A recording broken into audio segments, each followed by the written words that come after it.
Hello students, मैं और अरविंद आज की क्लास में पढ़ने वाले हैं एकांक आवेश, पराबद्यतांक, कूलम के नियम की सीमाएं और अध्यारोपण का सिद्धांत। चलिए शुरू करते हैं। एकांक आवेश होता क्या है? तो एकांक आवेश की परिभाषा समझने के लिए पहले हम कुछ एक सूत्र वगैरह लिखते हैं, फिर उससे अपन उसकी परिभाषा बनाएंगे। तो आप जानते हैं F = 9 × 10⁻⁹ Q1 Q2/r²। आप इस सूत्र को जानते होंगे, ठीक है। दो आवेशों के मध्य लगने वाला जो कूलाम से जो बल है वो है। चलिए इसमें हम देखते हैं कि यदि हम दोनों आवेश जो हैं, दोनों आवेश कैसे हैं, बराबर हैं, ठीक है। उनके परिमाण कैसे हैं, बराबर हो। दोनों कैसे, सजाती सजाती मतलब एक या दोनों प्लस होंगे या दोनों माइनस। तो हमने सजाती आवेश ले लिए समान परिमाण के, ठीक है। अब ये जो दूरी है, मान लीजिए ये दोनों आवेश हैं, ये Q1 है, ये Q2 है, मान लीजिए QQ है, ठीक है। तो इनके बीच की दूरी कितनी है, 1 मीटर ले लें। कितना ले लें, 1 मीटर, मतलब 1 मीटर की दूरी ले लेते हैं, ठीक है। और ये एक दूसरे पर मान लेते हैं कि कितना, 9 × 10⁻⁹ न्यूटन का बल आरोपित कर रहे हैं। चलो ये सब इसमें क्या, ये सब मान हम यहाँ रख दें। एफ की वैल्यू कितनी, 9 × 10⁻⁹, ये तो पहले ही से लिखा है, ठीक है। Q1 की वैल्यू, Q1 Q2 दोनों की वैल्यू सेम है, तो यहाँ क्या आ जाएगा, Q²। इसकी वैल्यू कितनी, 1। तो ये और ये कैंसिल, यहाँ पर क्या बचेगा, Q² = कितना, 1। तो Q = कितना आ गया, ±1 आ जाएगा,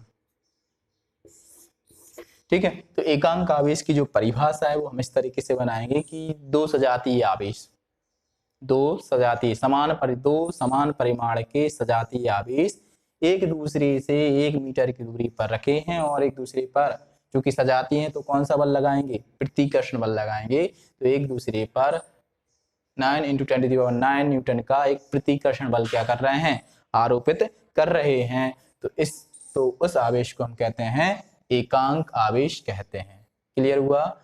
दो सजातीय और समान परिमाण के, दो सजातीय और समान परिमाण के आवेश जो एक दूसरे से 1 मीटर की दूरी पर रखे हैं और कितने बल का, एक दूसरे पर 9 × 10⁻⁹ न्यूटन का प्रतिकर्षण बल क्या कर रहे हैं, आरोपित कर रहे हैं। तो उस आवेश को हम कहते हैं एकांक आवेश कहते हैं।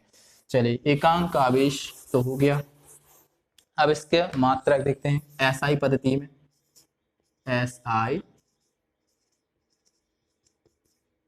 पद्धति में, तो एसआई पद्धति में हम जो ऐसे पद्धति में जो आवेश का मात्रक होता है वो क्या होता है, कूलाम होता है। क्या होता है, कूलाम। वैज्ञानिक के नाम है, इसलिए कैपिटल C से डिनोट किया जाता है, ठीक है। अब चूंकि कूलाम जो है एक बड़ी राशि है, बड़ा मात्रक है, ठीक है। कूलाम क्या एक बड़ा मात्रक है, तो उसको हम छोटे मात्रकों में लिख सकते हैं। जैसे 1 कूलाम में कितने मिली कूलाम होते हैं, 10⁻³ मिली कूलाम। एम छोटा C बड़ा बनाते हैं, ठीक है। इसी को चाहे तो हम ऐसा भी लिख सकते हैं, चलो बाद में लिखेंगे। 1 milli coulomb = 10⁻³ micro coulomb and last 1 coulomb = 10⁻6 micro coulomb, ठीक है। चाहो तो मैं इसको ऐसा भी लिख सकते हैं, क्योंकि न्यूमेरिकल जब सॉल्व क्वेश्चन करोगे सॉल्व तो मिली कूलाम में दिए रहेगा और माइक कूलाम में कन्वर्ट करना पड़ेगा। तो 1 मिली = हम इसको लिखेंगे, ये 10 की पावर इसके नीचे इस साइड आएगी तो माइनस से पहुंच जाएगी पावर -3 कूलाम। इसको हम लिखेंगे 1 micro coulomb 10⁻³ milli coulomb and last 1 micro coulomb = 10⁻6 coulomb. Actually में ये न्यूमेरिकल जब क्वेश्चन करेंगे, आगे एक प्रश्न सॉल्व करेंगे, तब इनका यूज होगा, ठीक है। अब इसके बाद ये तो हो गए ऐसे पद्धति में, अब बात करते हैं सीजीएस पद्धति में। सीजीएस पद्धति में, तो सीजीएस पद्धति में जो आवेश का जो मात्रक होता है वो स्थित कूलम होता है। क्या होता है? स्थित कूलम होता है, या उसी को कहते हैं इलेक्ट्रोस्टैटिक यूनिट भी कहते हैं इसको हम कहते हैं ESU, इंग्लिश में कहते हैं इलेक्ट्रोस्टैटिक यूनिट, स्थिर विद्युत मात्रक, या इसको कहते हैं स्थित यूनिट, स्टेट कूलम। ठीक है, तो जो 1 कूलम इक्वल टू 3 × 10⁹ ESU है ना, इलेक्ट्रोस्टैटिक यूनिट या स्थिर वैद्युत मात्रा के ऐसे कह सकते हैं अपन, स्टेट कूलम, स्थित कूलम भी कह सकते हैं। ठीक है, अब हम जब इलेक्ट्रोमैग्नेट जब हम चैप्टर पढ़ते हैं तो उसमें जो आवेश होता है उसमें 1 कूलम जो होता है 1/10 एफ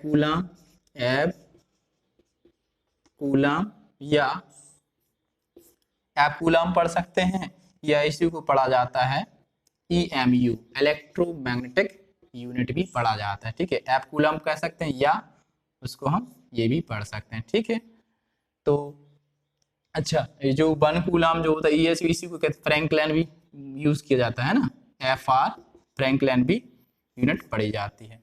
ठीक है, तो हमने आज जो कूलम है उसका जो मात्रक है उसका विश्लेषण किया। चलिए अब अगला जो टॉपिक है क्या है?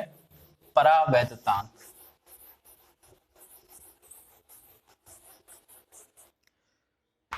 अब परावैद्युतांक हमें पढ़ना है, या इसे आपेक्षिक वैद्युतशीलता भी कहते हैं, परावैद्युतांक। देखिए, परावैद्युतांक जो होता है वो उसको हम कैपिटल K से प्रदर्शित करते हैं। ठीक है, मैं सीधा फॉर्मूला लिख दूं, उससे डेफिनेशन बन जाएगी। यहाँ हम लिख सकते हैं इसको ε/ε0, या इसी को लिख सकते हैं हम F0/F। ठीक है, तो यहाँ चाहे तो समझने के लिए यहाँ अपन क्या कर लें, माध्यम लिख लें, है ना, यहाँ भी हम माध्यम ले लें तो आपको समझने में बहुत आसान है।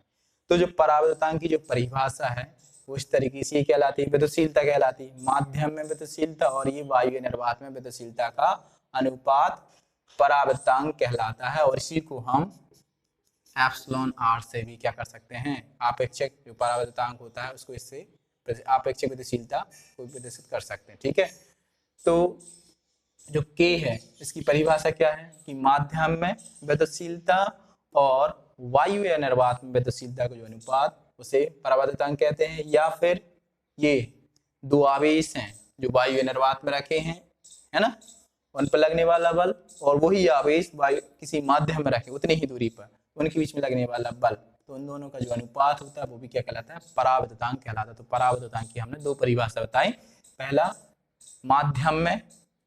माध्यम की विद्युतशीलता और वायु या निर्वात की विद्युतशीलता का अनुपात परावैद्युतांक, या इसे कहते हैं आपेक्षिक परावैद्युतांक, आपेक्षिक विद्युतशीलता। या फिर जब दूसरी परिभाषा पढ़ना हो तो दो आवेश हैं जो एक दूसरे से कुछ दूरी पर रखे हुए हैं, उन पर लगने वाला बल, और वही आवेश किसी अन्य माध्यम में रखे हुए हैं, उनके बीच में लगने वाला बल। दूरियों दोनों आवेशों में दूरी उतनी ही है। ये माध्यम, इसमें वायु निर्वात माध्यम है, ये कोई माध्यम है। ठीक, तो वायु या निर्वात में दो आवेशों के मध्य लगने वाला बल और माध्यम में उन्हीं आवेशों के बीच में उतनी ही दूरी पर लगने वाला बल, इनका जो अनुपात वो परावैद्युतांक कहलाता है। ठीक है, इसके बाद हम बताएंगे कि चलिए हम देखते हैं K का मान सबके लिए अलग अलग होता है। वायु के लिए जो होता है K का मान कितना होता है, 1 पॉइंट समथिंग चलता है, तो अपन सीधा से 1 लिख लेते हैं। इसके किसके लिए होता है, ये वायु के लिए, एयर के लिए। अब जब हम सबसे ज्यादा होता है मेटल का, धातु का जो होता है K का मान जो होता है इन्फिनिटी होता है। और मान लीजिए हम पानी के ले लें तो पानी के लिए जो K का मान होता है वो 18.4 होता है। ठीक है, इस तरीके से हम K को परावैद्युतांक को पढ़ सकते हैं। नेक्स्ट है कूलम के नियम की सीमाएं। तो पहले एक न्यूमेरिकल क्वेश्चन कर लेते हैं, फिर कूलम के नियम की सीमाएं पढ़ते हैं। तो मान लीजिए एक न्यूमेरिकल क्वेश्चन कहा, उन्होंने कहा कि दो आवेश हैं है ना। दो सज मान लीजिए उन्होंने कह दिया कि 2 माइक्रोकूलाम 2 माइक्रोकूलाम के 2 आवेश हैं, एक दूसरे से 1 मीटर की दूरी पर रखे हुए हैं। 2 माइक्रोकूलाम के 2 आवेश, ये कितने हैं? 2 हैं, एक दूसरे से 1 मीटर की दूरी पर रखे हुए हैं। ठीक है, तो वो कह रहा है कि इनके बीच में कितना बल लगेगा। बहुत आसान है, सूत्र है आपको पता है क्या होता है, 9 into 10⁹ Q1 Q2 upon are square. ये सूत्र तो पढ़ चुके हैं, मान रख दो 9 इंटू 10⁹ Q1 Q2 की वैल्यू कितनी है? 2 माइक्रोकूलम। 2 इंटू 10⁻⁻6, दूसरा 2 इंटू 10⁻⁻6। आप कहोगे सर माइनस, क्योंकि सबसे पहले तो 2 माइक्रोकूलाम है, इसको किस में कन्वर्ट करना पड़ेगा? कूलाम में। तो 2 इंटू 10⁻⁻6 कूलाम अभी हम पहले लिख चुके हैं। तो एक तो ये हो गया, ये दूसरा भी वही है। दोनों के बीच की दूरी कितनी है? 1 का स्क्वायर। ठीक है, चलिए इसको सॉल्व कर लें। तो सॉल्व आप कर लेंगे तो 2 दूनी 4 और 9 चौको 36। अब 10, अब यहाँ 10 के ऊपर 6, 6 और 6 और 6 कितना हो गया? 12 है ना। 10 के ऊपर ऋण 12 की घात, और 10 के ऊपर कितने की? 9 की घात। कितना बचा? 10 के ऊपर ऋण 3 की घात। तो यहाँ लिख सकते हैं न्यूटन। इतना न्यूटन का बल लगेगा यदि 2 आवेश इतनी दूरी पर रखे, तो वो आप कर सकते हैं। ठीक, अगला जो है कूलाम के नियम की सीमाएं।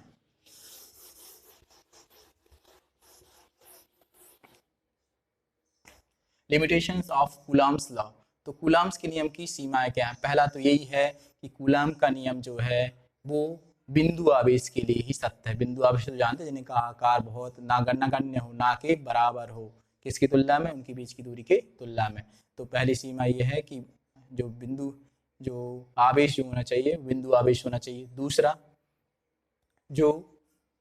हम क्या बताएंगे इसमें? पहला तो आपने बिंदु आवेश का पढ़ लिया। दूसरा जो आवेश हैं वो कैसा होना चाहिए? स्थिर होना चाहिए। आवेश रुके होने चाहिए, ऐसा नहीं कि आवेश मूव कर रहा है, एक स्थान से दूसरे स्थान पर जा रहा है, गलत। तो आवेश इसमें कैसा होना चाहिए? स्थिर होना चाहिए, तभी कूलाम का नियम इसमें लागू होगा। तो आवेश कैसे होने चाहिए? स्थिर। आवेश रुके हुए होना चाहिए, नहीं कि इधर से उधर जा रहे हैं, आवेश रुके हों तभी सत्य होगा। तीसरा जो अब ये जो आवेश है, अब ऐसा नहीं कि बिल्कुल बहुत क्लोज रख दिया या बहुत दूरी, तो ये अधिक दूरियों पर काम नहीं करेंगे, और ये 10⁻⁻15 मीटर से कम दूरी पर भी ये काम नहीं करता। एक ये नियम वहां पर लगेगा नहीं। ठीक है, यह जो नियम है सबसे अधिक दूरी और न्यूनतम दूरी के लिए लागू नहीं होता, क्योंकि इससे कम दूरी पर नाभिकीय बल लगने लगता है। तो ये हो गया क्या? कूलाम के नियम की सीमाएं। अब आता है अध्यारोपण का सिद्धांत। कौन सा? अध्यारोपण का सिद्धांत। अध्यारोपण का सिद्धांत, जैसे उसका नाम लिख रहा है अध्यारोपण। तो बेचारा एक आवेश है, उस पर कई आवेश मिलकर उसकी पिटाई कर रहे हैं। मान लेते हैं कि एक बिंदु आवेश है, उस पर अन्य आवेश क्या कर रहा है? बल लगा रहे हैं। सुनिए ध्यान से, एक बेचारा आवेश था, उस सब क्या लगा रहा है? उस पर बल लगा रहा है। ठीक है, तो उस पर कितना बल लगा? तो जो परिणामी बल होगा प्रत्येक आवेश द्वारा लगाए गए बल के सदस्यों के बराबर होगा। यही क्या होता है? अध्यारोपण का सिद्धांत होता है। जैसे एक एग्जाम्पल, एक यहाँ पर Q1 आवेश है, अब इस पर एक ये Q2 आवेश और ये Q3। मान लीजिए 2 लड़के इसको मार रहे हैं, तो इस पर एक बल धक्का दे रहा है ऊपर की ओर, इस पर बल कितना होगा?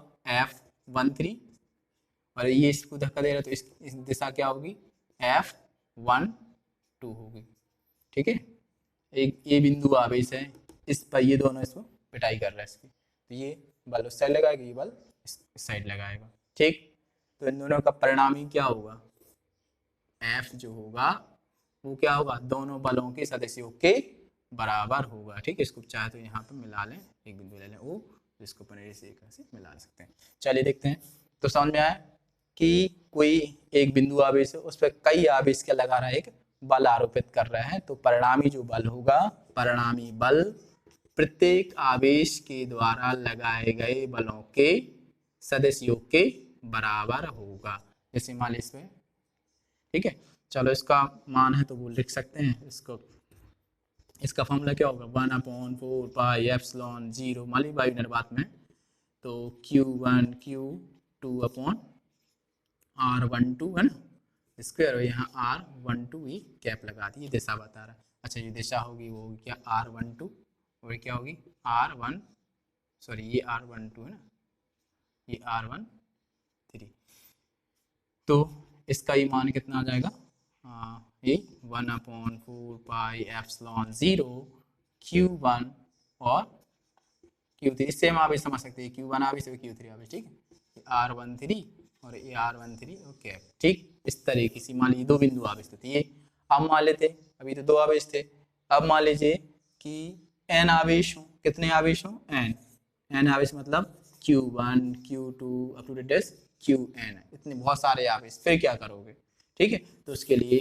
हम क्या कर सकते हैं, तो परिणामी जो बल होगा बिल्कुल वैसे लिखेंगे F12 F13 अप टू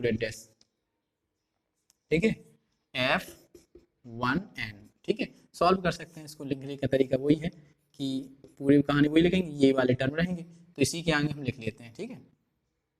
तो क्या करेंगे हम 1/4 pi epsilon 0 Q1 Q2 upon R12 square R12 cap है ना, 1/4 pi epsilon 0 Q1 Q3 upon R13 square R13 cap और 2 चल रहे हैं मान लीजिए।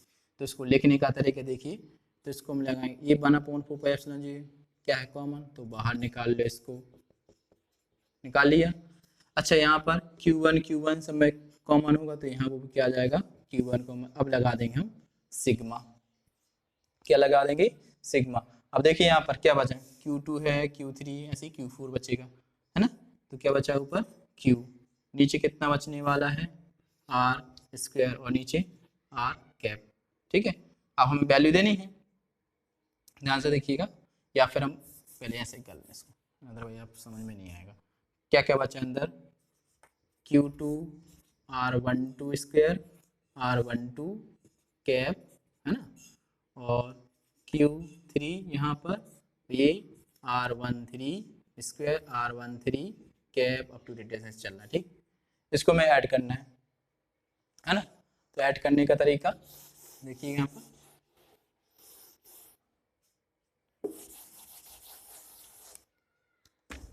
तो ये F, तो F सदिश लिखा हुआ है, तो Q1/4 पाई एप्सिलॉन 0, अब ये ऐड करना है ना बीजगणित, तो यहाँ लगाएंगे क्या सिग्मा, सिग्मा मतलब सबका हमें जोड़ना है, जितने मीटर में लिखें तो इसको Q/R1 R square R cap ऐसा लिखा। अच्छा ये इसमें पहला टर्म कितना 1 1 1 कॉमन है तो यहाँ तो 1 आ ही जाएगा।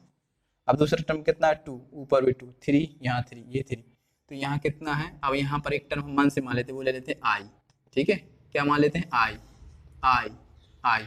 अब आई की वैल्यू कितनी स्टार्ट हो रही है 2 से हो रही है, 2 से लेके कहाँ तक है n तक हो गया, ठीक है। इस तरीके से हम उसको लिख सकते हैं, कोई दिक्कत नहीं है। सबसे पहले जितने भी टर्म लिखे 1 2 3, तो 1 2 3, अब यहाँ पर 1 1 1 1 कॉमन था तो 1 1 हमने लिख दिया ना, ये 1 लिखा 1, अब यहाँ पर जो 2 है 2 है 2 3 3 3 चेंज हो रहे हैं, तो यहाँ पर हम